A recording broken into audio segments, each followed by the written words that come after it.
Mateus capítulo 5, a partir do verso 13. A palavra de Deus nos diz assim: Vós sois o sal da terra. Ora, se o sal vier a ser insípido, como lhe restaurar o sabor? Para nada mais presta, senão para, lançado fora, ser pisado pelos homens. Vós sois a luz do mundo. Não se pode esconder a cidade edificada sobre o monte, nem se acende uma candeia para colocá-la debaixo do alqueire, mas no velador, e alumia a todos os que se encontram na casa. Assim brilhe também a vossa luz diante dos homens, para que vejam as vossas boas obras e glorifiquem a vosso Pai que está nos céus. Vamos buscar Deus em oração? Amado Deus e querido Pai, nós nos colocamos diante do Senhor, diante da Tua graça e misericórdia, com grande responsabilidade, com grande temor, para pedir ao Senhor a Tua graça, para pedir ao Senhor a Tua força, para pedir, Senhor, a Tua direção, a direção que vem da Tua palavra. Pai amado, nós queremos ouvir a Tua voz falar ao nosso coração essa manhã, porque precisamos do Senhor, nós dependemos do Senhor. Amado Deus, guia nossas vidas, Senhor, guia os nossos ouvidos. A Tua palavra diz que as minhas ovelhas ouvem a minha voz. Deus, que possamos ouvir a voz do bom pastor, nos chamando, nos guiando, nos orientando, transformando o nosso coração com o Seu amor. Amado Deus, fala ao nosso coração, te peço mais uma vez, em nome de Jesus. Amém. Sal e luz, esse é o título da nossa mensagem. Sal e luz. Interessante que Jesus, na sua perfeita sabedoria, ele, em seus ensinamentos para os seus discípulos, ele escolheu usar uma figura tão ilustrativa, tão viva para aqueles que estavam ouvindo, que ele fazia questão de usar coisas do dia a dia, coisas que as pessoas poderiam entender com facilidade, porque são coisas que para onde elas vão, elas vêm. Quando ele usa, por exemplo, o exemplo dos passarinhos, para onde os judeus iam, para onde seus ouvintes iam, eles iam ver os passarinhos, iam se lembrar daquilo que Jesus falou. Todo lugar eles iam encontrar um lírio, iam se lembrar daquilo que Jesus falou sobre o lírio, o ensinamento que ele usou usando o lírio. E aqui ele usa dois elementos, ele usa o sal e a luz. A vida cotidiana dos judeus sempre tem sal, especialmente em relação à sua alimentação. Nós veremos que não só isso, mas também a luz, tanto a luz do dia quanto a luz de lanternas e tochas que eles acendiam para usar durante a noite, para usar dentro de casa. Nós vamos começar falando um pouquinho sobre o sal. Por que Jesus usou a figura do sal? Primeiramente, nós sabemos que o sal, ele tem algumas propriedades. Entre essas propriedades tem a propriedade dele realçar o sabor dos alimentos. Eu ouvi mensagens que o pastor falando que o sal dá sabor. Eu não consigo interpretar isso como que o sal dá sabor. Eu entendo que o sal realça o sabor do alimento. Quando você come um alimento, no caso que é para ser salgado, um alimento sem o sal, o alimento fica xoxo, fica sem graça, E quando você coloca o sal, ele realça aquele sabor, mas você sabe que você não está, que sal delicioso que eu estou comendo, não, que carne deliciosa que eu estou comendo. O sal, ele realçou o sabor da carne. Você não fica comendo sal, experimentando sal, você fica comendo um alimento com sal. E esse sal, na medida certa, na porção certa, ele dá sabor. E os alimentos sem sal, meu amigo, é terrível, é horrível. Quando falta sal, é difícil até de engolir. Alguns entendem que essa propriedade do sal ela figura, ela ilustra que assim como o sal realça a vida, o sabor dos alimentos, também o Evangelho ele dá sabor à vida. Como assim dá sabor à vida? Porque a vida sem o Evangelho, a vida sem a palavra de Deus, é uma vida sem sentido, é uma vida sem graça, é uma vida vazia, é uma vida sem sabor, é uma vida que você sabe que ela pode acabar a qualquer instante, a qualquer momento, e você tenta extrair o máximo possível dela, mas você no final das contas descobre que está vagando à toa, em vão, porque essa vida ela não pode dar o que você realmente precisa. Essa vida ela não pode te dar o propósito, o sentido que só Deus pode dar. Então muitos interpretam que quando se usa a ilustração do sal, e o sal por ter essa qualidade de realçar o sabor, da mesma forma o Evangelho realça o sabor da vida. Ele nos faz a gente encontrar sentido e propósito na vida. O interessante é que o sal, ele sempre, com relação aos alimentos, ele sempre é administrado em pitadas. A pitada certa na porção certa. Se você exagera, você estraga, né? Se você põe muito pouco, fica faltando, né? Mesma coisa na vida da gente. Você precisa entender o propósito de Deus para nossas vidas. E esse propósito de Deus para as nossas vidas nunca é jogado de uma vez sobre nós. Conforme nós conhecemos o Senhor e a sua palavra, aos poucos, na administração certa da sua palavra, nós vamos entendendo. A nossa mente vai despertando para aquilo que Deus quer para nós, para aquilo que Deus quer das nossas vidas, em nossas vidas, através das nossas vidas. Uma outra qualidade do sal é que o sal ele protege, né? Ele é um antisséptico, ele ajuda a curar. Naquela época, e não só naquela época, mas durante muitas épocas também, talvez até o dia de hoje, algumas pessoas, quando tinham algum ferimento, algum machucado, né, passava-se água com sal, ou fazia a pessoa ficar numa banheira, uma criança toda ralada, numa banheira com água e sal, que ardia muito, mas que servia para ajudar a curar as feridas. E alguns interpretam que também essa qualidade do sal ilustra o poder curativo do Evangelho, que o Evangelho pode curar as almas, o Evangelho pode levar a cura, aquela cura que só a graça de Deus pode fazer na vida das pessoas. E eu acho essa uma ilustração muito bonita, muito importante. Uma outra qualidade do sal é que, ao ser usado conforme a segunda qualidade de proteger, de ser um antisséptico, ele incomoda, ele produz dor.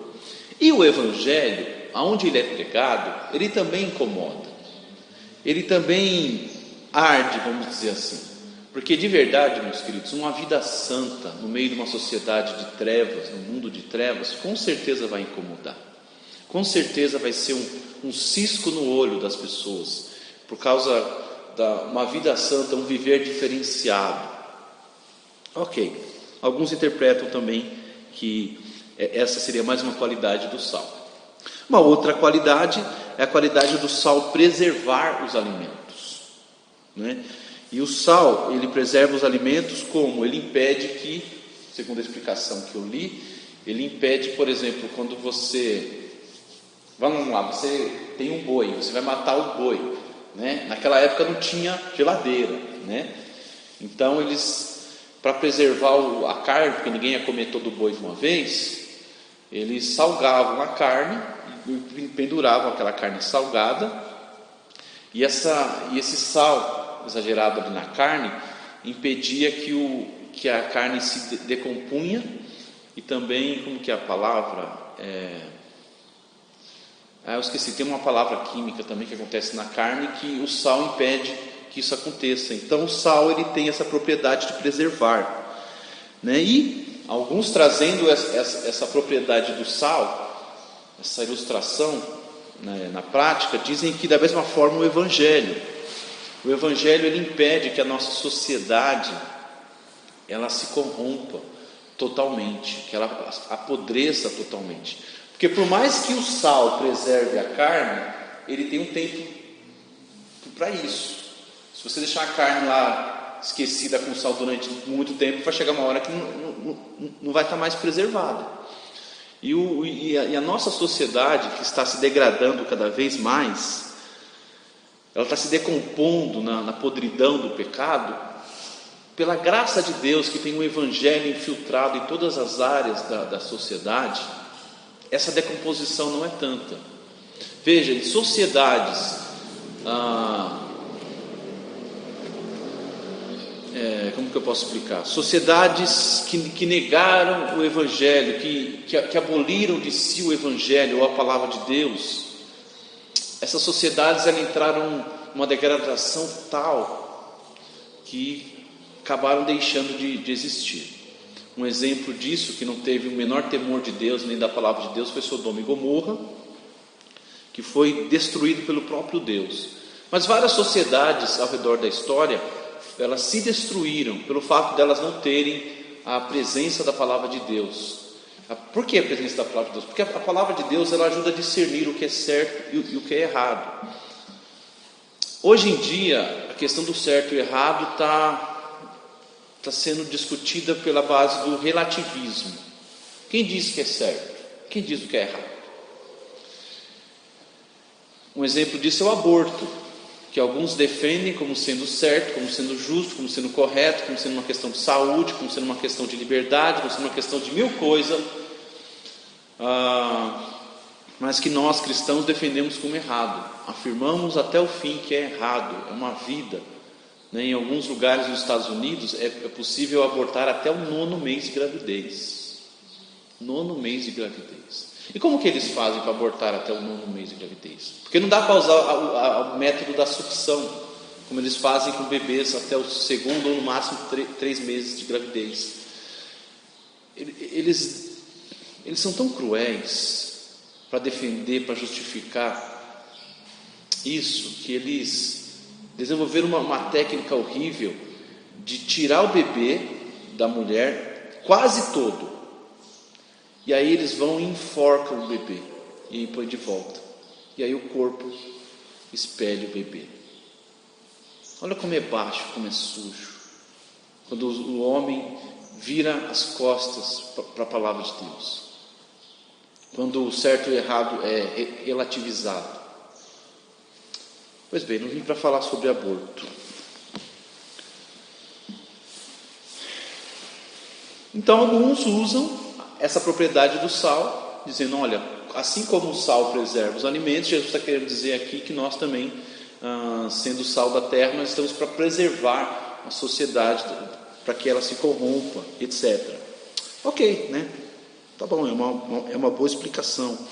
Uma outra característica interessante do sal é que o sal permeia. O sal ele se dissolve, né? Mas o seu gosto permanece. Uma vez que você acrescenta sal no alimento, você não percebe mais onde está o sal.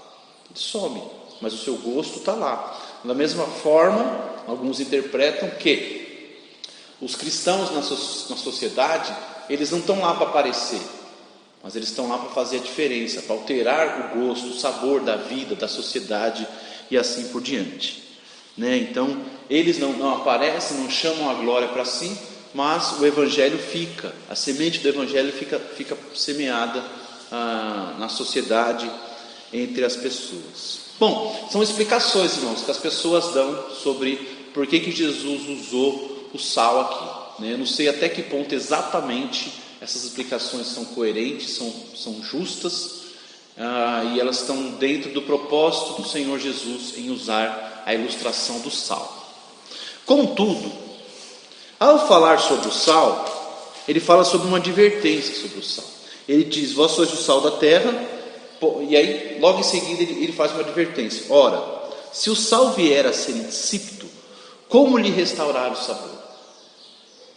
E aí ele falou que nós somos o sal da terra, em seguida ele fala, mas e se o sal se tornar insípido? Como que faz para restaurar o sabor dele de novo? E aí ele fala mais, para nada mais presta, senão para lançado fora, ser pisado pelos homens. Se o sal se tornar insípido, como lhe restaurar o sabor? Para nada mais presta. Poxa, Jesus estava indo tão bem aqui. Ele fala essa parte, para nada mais presta, se o sal perdeu o sabor. Aí a coisa começa a ficar um pouquinho complicada. Só presta para ser jogado e ser pisado pelos homens. Naquela época, embora tenha uma explicação sobre isso, que naquela época, embora não muito, mas em raras ocasiões, em Jerusalém cai neve. Então, na época de Jesus, os homens, eles retiravam o sal ali do Mar Morto, para uso e comércio e tudo mais, e algumas vezes o sal ele perdia a sua propriedade, vamos dizer assim, ele se tornava um sal insípido, um sal estragado, um sal inútil. Então o que eles faziam? Nesse pouco período que caía neve em Jerusalém, por causa da área do templo ser feita de certas pedras lisas, alguns acham até que era mármore, ou não, os homens jogavam sal nessa pouca camada de neve que formava, mas eles jogavam sal para que o sal queimasse aquela neve e fazia aquela neve se dissolver. Isso proporcionava segurança para as pessoas frequentarem a área do templo. Não sei se isso é verdade ou não, se é realmente isso, mas o fato é que Jesus disse que quando o sal perde o sabor, ele não presta para mais nada, se torna inútil. E quando eu leio essa parte, eu fico pensando, poxa, Jesus disse que nós somos sal. Até aí, ponto, ele está dizendo. Quanto ao significado da palavra sal, e eu listei aqui várias, qual dessas exatamente ele queria dizer? Pode ser todas, como pode não ser nenhuma dessas. Aí nós precisamos ir mais a fundo nisso. Mas o fato é, ele diz que nós somos sal, mas ele traz uma questão. Mas e se o sal perdeu o sabor?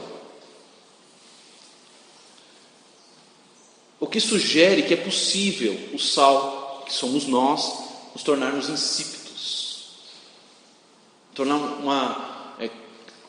uma vida que não traz sabor, que não realça o sabor. E ele fala isso e se torna inútil, se torna imprestável.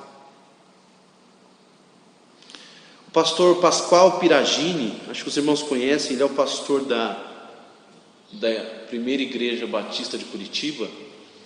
Ele fala uma frase assim: quando nós perdemos o significado, nós perdemos a significância também. Quando nós esquecemos para que Deus nos colocou nesse mundo, a gente não serve para mais nada. Faz sentido.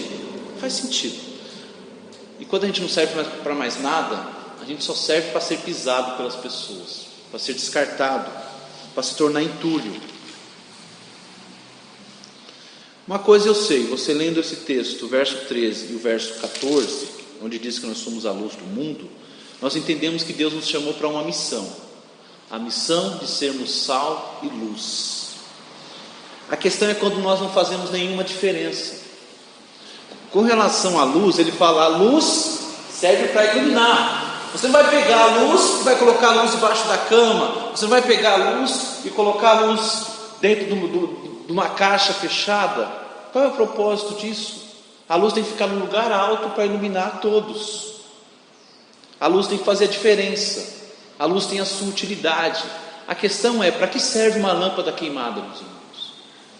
Para que serve uma lâmpada queimada? Para que serve uma lâmpada que não acende? Só serve para fazer cerol, ou tem outra utilidade? Tem? Para que serve uma luz que não acende? Para que serve um sal que não traz sabor? Deus nos salvou para uma missão, para sermos sal e luz, para fazermos diferença nesse mundo, para fazermos diferença no nosso local de trabalho, na nossa escola, na nossa família, na nossa igreja.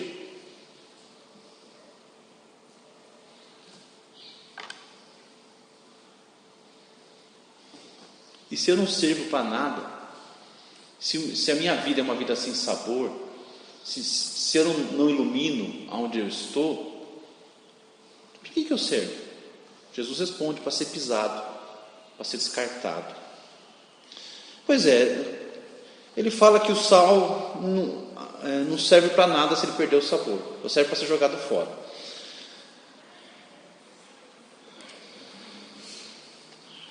Ele fala também que como lhe restaurar o sabor. Como que traz de volta o sabor a esse sal? Ele não dá a resposta. Ele faz uma pergunta, e ele joga a pergunta: como lhe restaurar o sabor? Ah, pastor, através de muito jejum e oração, através de arrependimento, pode ser, mas Jesus ele faz a pergunta e ele não dá a resposta. Uma vez que o sal perde o sabor, o sal real, ele pergunta: como que vai restaurar o sabor daquele sal? E essa pergunta é jogada para nós. Se nós perdemos o sabor, como que restaura de novo? Como que restaura de novo? Meu querido, você e eu, crentes pequeninos, falíveis, pequenos crentes, nós não temos nada de especial, nada de grandioso, não temos nada que nos destaque, que chama atenção para nós, mas ainda assim nós somos, segundo o Senhor, somos o sal da terra e a luz do mundo. E Deus nos colocou naquele trabalho, como eu falei, naquela escola, naquele bairro, nessa família, para fazer diferença de alguma forma.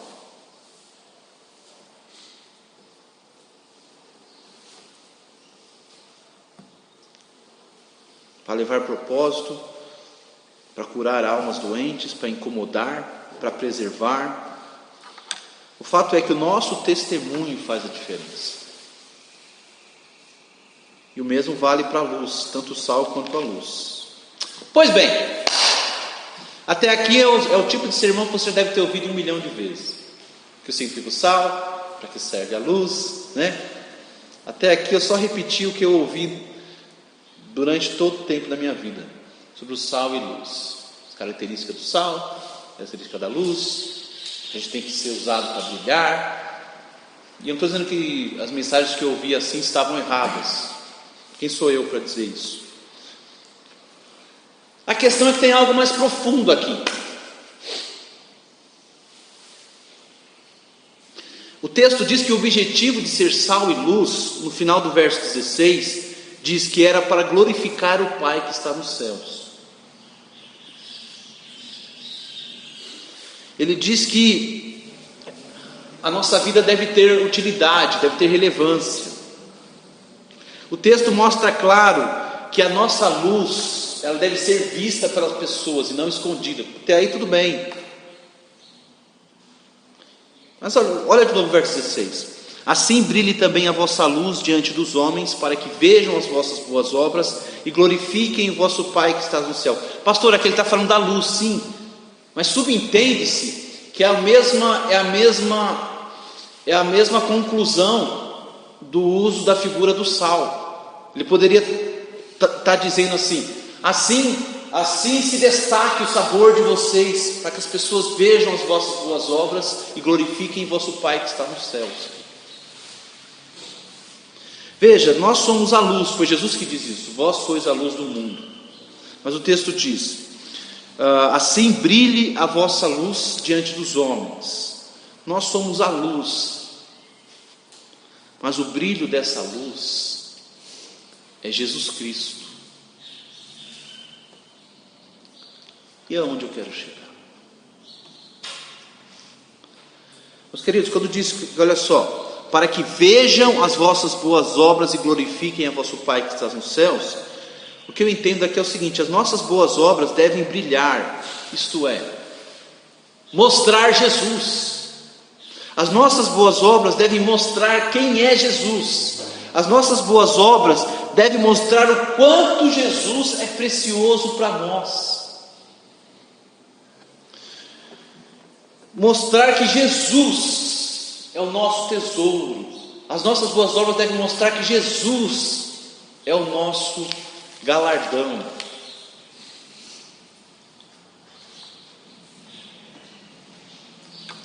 E de que forma que as pessoas verão que Jesus é o nosso tesouro, que Jesus é o nosso galardão?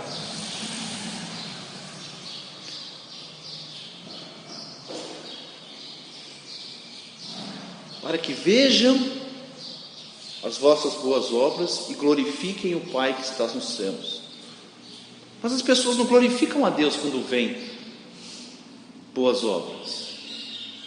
Não glorificam, gente, não glorificam. Quando vem pessoas fazendo o bem, né? Pessoas cuidando do planeta, cuidando dos aflitos, dos animais, a primeira coisa que vem na cabeça delas não é glorificar o Pai que está nos céus. Não é. Quando você depara com pessoas que cumprem a lei certinho, tudo, a primeira coisa que as pessoas pensam não é: vou dar glória a Deus porque encontrei alguém. Não. Sabe o que as pessoas glorificam quando vem boas ações, vem pessoas fazendo aquelas, né, às vezes você vê vídeos na internet, olha, pessoas fazendo aquelas coisas maravilhosas, aquelas boas ações que ninguém parece que tinha pensado, e alguém tomou uma atitude, está fazendo, e está resgatando pessoas ali, e está ajudando, e está cuidando. A primeira coisa que as pessoas pensam, e às vezes até postam, é: puxa, eu ainda tenho esperança na humanidade. Olha, há esperança ainda na humanidade. Sabe o que eles louvam? É a humanidade, louvam o homem. Olha, ainda existe bondade no homem. Ué, mas não era para glorificar o Pai que está nos céus? Na verdade, eles nem falam de Deus, nem citam Deus. Quando as pessoas veem boas obras, não citam Deus, nem falam, nem se lembram dele. Que estranho, está tudo confuso agora, pastor. Alguma coisa não está batendo. Se nós somos o sal e luz, e sendo sal e luz, as pessoas veriam nossas boas obras e glorificariam o Pai que está no céu, por que isso não está acontecendo?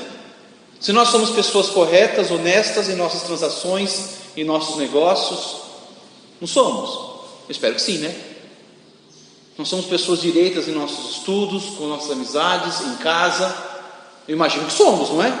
E as pessoas estão vendo isso e glorificando a Deus que está no céu?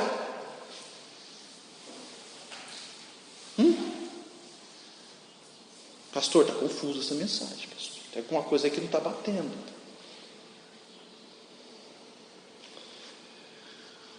Devemos ser sal e luz para glorificar ao nosso Pai que está nos céus com as nossas obras. Mas afinal, que obras são essas que ele está falando aqui? Que boas obras são essas? Porque eu acabei de citar várias boas obras que não fazem as pessoas glorificar a Deus. Veja o contexto, irmão. Se você quer entender que boas obras são essas, o que ele faz? Ele ajuda a vizinha a levar o lixo para fora? Legal. O que ele faz? Ele cumprimenta todo mundo, bom dia, bom dia, bom dia. Uau, glória a Deus por aquela vida. É isso que acontece? Não. Que boas obras são essas que esses homens fazem, que fazem as pessoas glorificar a Deus que está nos céus? Veja o contexto. Sobre o que Jesus está falando aqui no começo de Mateus? Ele não está falando sobre as bem-aventuranças? Lembra das bem-aventuranças? Antes dele falar que nós somos o sal e luz, ele prega sobre as bem-aventuranças. Ele diz: bem-aventurados humildes de espírito, porque deles é o reino dos céus. Bem-aventurados que choram, porque serão consolados. Bem-aventurados mansos, porque herdarão a terra. Bem-aventurados que têm fome e sede de justiça, porque serão fartos. Bem-aventurados misericordiosos, porque alcançarão misericórdia. Bem-aventurados limpos de coração, porque verão a Deus. Bem-aventurados pacificadores, porque serão chamados filhos de Deus. Bem-aventurados perseguidos por causa da justiça, porque deles é o reino dos céus. Bem-aventurados sois vós, quando por minha causa vos injuriarem, vos perseguirem e mentindo disserem todo mal contra vós. Regozijai-vos e exultai, porque é grande o vosso galardão nos céus, porque assim perseguiram os profetas que viveram antes de vós. Meu querido irmão, minha querida irmã, minha querida irmã e meu querido irmão, antes de sermos sal e luz de verdade, para que nossas obras brilhem em Jesus, e as pessoas glorifiquem a Deus que está nos céus, olhe para as bem-aventuranças. Você não vai realizar obras que glorifiquem a Deus que está nos céus, se você não é humilde de espírito. Não vai. Se você não chora pelos seus pecados, na verdade você não está nem aí mais pelos seus pecados. Você está insensível com os seus pecados. Você não se arrepende mais. Se você não é manso, se você não tem fome e sede da justiça de Deus, se você não é misericordioso, se você não tem um coração limpo pela palavra de Deus, se você não é um pacificador, aquele que semeia a semente da paz do Evangelho, e você não sofre as consequências de viver assim, que é o quê? Ser perseguido. Se isso não está na sua vida, que sal e luz que você vai ser, que eu vou ser, que vai produzir obras que glorificam a Deus? Como? Características de alguém que é sal e luz. Você só pode ser sal da terra se verdadeiramente for essa lista que está aqui nas bem-aventuranças. Porque se você não for, você não vai realçar o sabor da vida de ninguém. Você não vai vai ser usado por Deus para trazer propósito para nada. Você não vai ser usado para curar a alma de ninguém. Você não vai preservar nada. Não vai permear nada, não vai incomodar nada. Você não vai prestar para nada, só para ser descartado e pisado pelos homens. Você só vai ser luz do mundo se essas características estiverem na sua vida. Se você não leva a sério isso, se eu não levo a sério isso, Deus, o Senhor diz que eu sou a luz do mundo, mas eu não brilho em lugar nenhum. Eu não brilho na minha vizinhança, eu não brilho na minha família, eu não brilho nos meus familiares, eu não brilho no meu serviço, nada. Mas quando eu tenho essas características, aí faz diferença.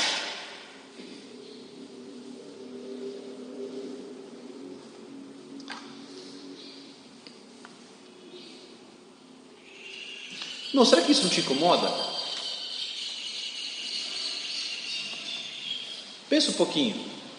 Será que isso não te incomoda? Você saber que você é chamado por Jesus de sal e luz, mas você não está salgando nada, você não está iluminando nada. Isso não te incomoda? Isso me incomoda. Incomoda muito o meu coração. Isso me constrange. Fala, Deus, eu não faço diferença nenhuma. A minha vida não influencia, a minha vida não traz impacto nenhum, a minha vida parece que não faz diferença.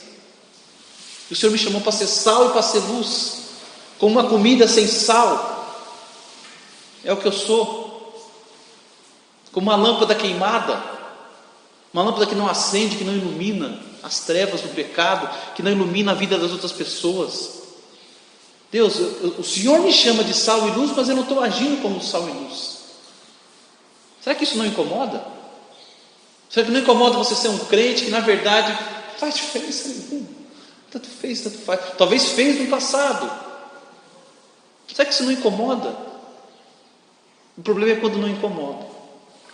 Não estou nem aí, pastor. Sou assim mesmo. É isso aí. É o que eu sou e não importa. O problema é quando não incomoda. É quando não preocupa mais ser um sal insípido, ser uma lâmpada queimada. Meus queridos, como eu disse, isso me incomoda. Ontem eu estava meditando essa mensagem, falando, meu Deus, tem misericórdia. Eu estou incomodado, eu estou refletindo sobre esse texto. Senhor, eu sou uma lâmpada que não está acendendo, que não está iluminando. As pessoas não estão vendo o brilho de Jesus em mim, na minha vida.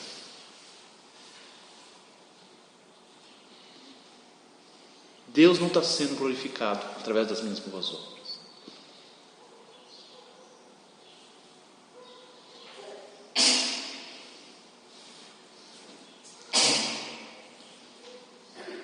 Meus queridos,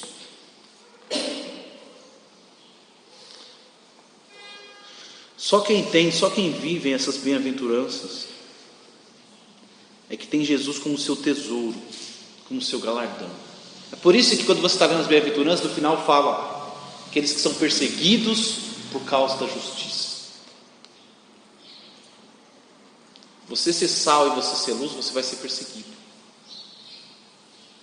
Se você é realmente sal, se você realmente faz diferença aonde você está, biblicamente você vai ser perseguido. Mas se você não é sal, tanto fez, tanto faz, você nem incomoda, faz diferença. Você está no meio das trevas, mas você não ilumina nada, não ofusca as trevas. E como você não ofusca, não atrapalha, está tudo bem. Você não é perseguido, não é injuriado, não é caluniado. Mas quando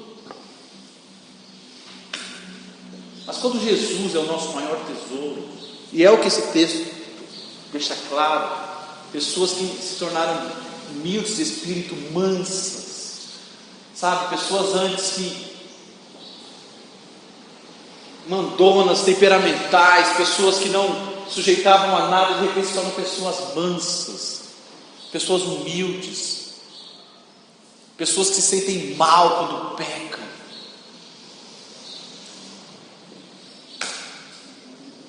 Pessoas misericordiosas, sabe, que entendem o tamanho da misericórdia que receberam, e elas não conseguem ficar sem estender a mesma misericórdia. Tudo isso por causa de Jesus. E elas estão dispostas, como diz aqui, a ser perseguida, a ser injuriada, caluniada, e aguentar mil e uma coisa, mas não abre mão de Jesus. Essa pessoa é sal, essa pessoa é luz.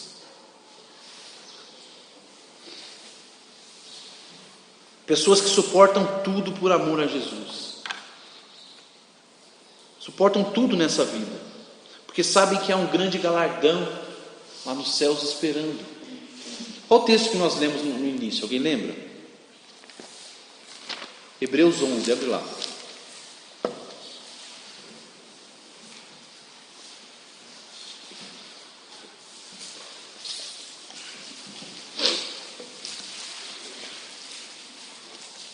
Hebreus 11, leia comigo a partir do verso 35.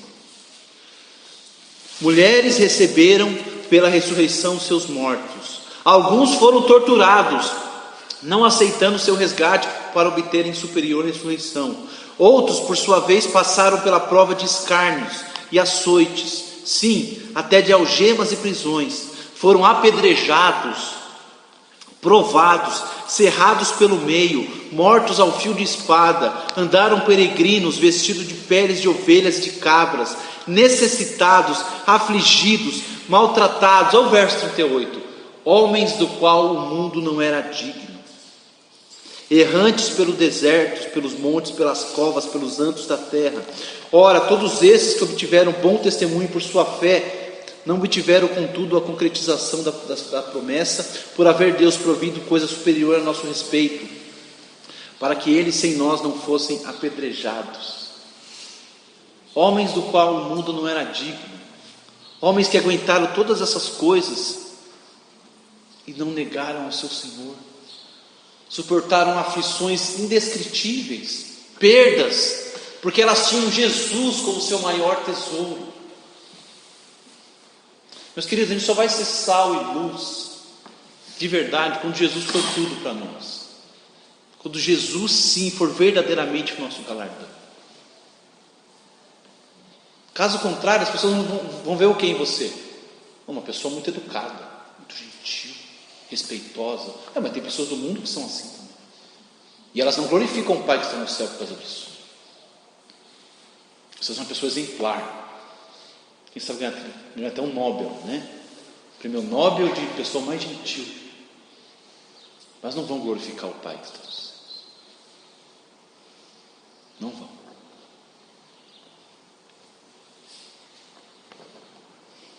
Pessoas que se tornaram humildes, mansas, misericordiosas, uma vida pura, a ponto de serem perseguidas, insultadas, caluniadas e até agredidas.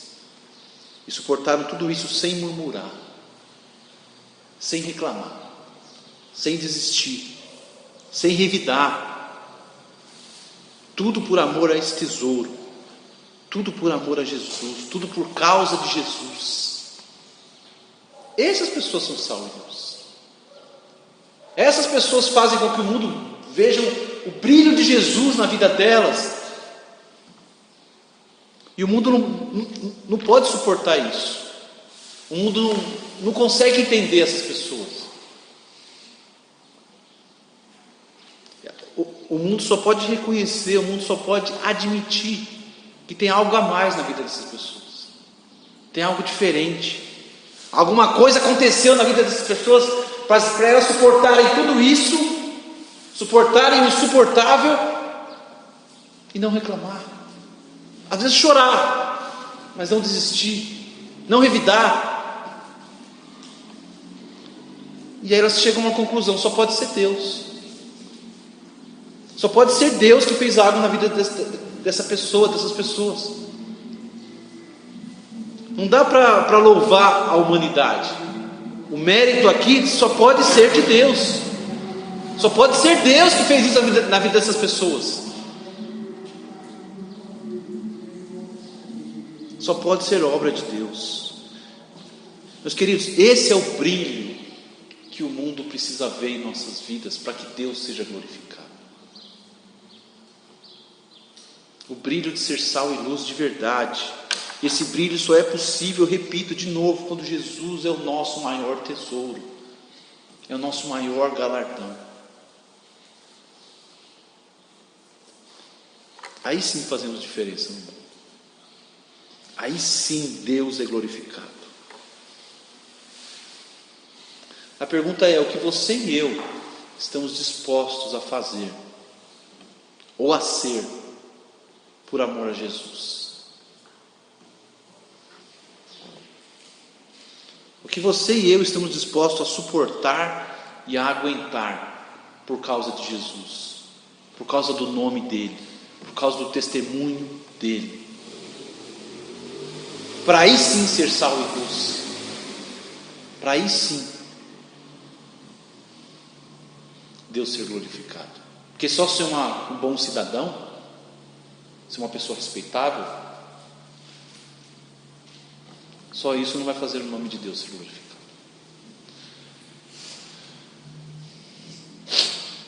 O Evangelho de João termina com Jesus chamando Pedro e fazendo uma pergunta para Pedro. Você sabe qual a pergunta aqui? Se Jesus fizesse a mesma pergunta para nós, se Jesus chamasse você, apesar dos seus erros, apesar do seu histórico, apesar de você estar seguindo Jesus há tanto tempo, Ele te chamasse e fizesse a mesma pergunta: você me ama? Não, de verdade, você me ama? Eu sou o seu maior tesouro? Sou mesmo?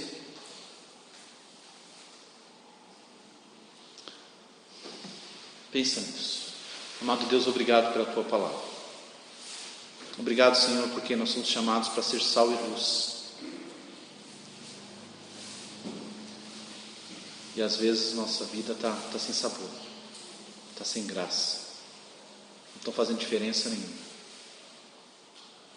Nós somos muitas vezes como lâmpadas queimadas, só está para embelezar,